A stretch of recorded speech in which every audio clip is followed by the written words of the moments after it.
কখনো মনে চায় আল্লাহর উপরে অভিযোগ করি যে বন্ধুকে তো বললেন দেখা রাখবেন, আজকে 1 বছরের উপরে হয়ে গেল, 60,000-এর উপরে মারা গেল, এখন পর্যন্ত তো দেখলাম না একটা আবাবিল ওইখান দিয়ে চক্কর দিতে। বন্ধুকে তো বললেন দেখা রাখবেন। কোরআনে তো বললেন উলাইকা লাহুমুল আমান, নিরাপত্তার চাদর দিয়ে তোদেরকে টাইকা রাখবো।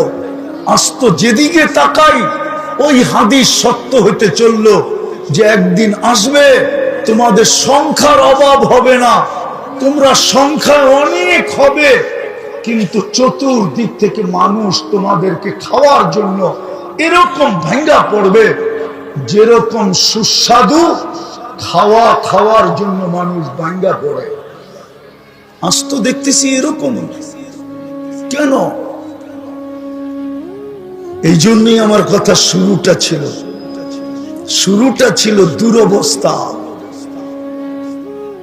দুরবস্থা। আজকে আমাদের দুরবস্থা চোখে দেখতেছি, দুরবস্থা। আর হবে না কেন? আল্লাহর হুকুম তো মানে না।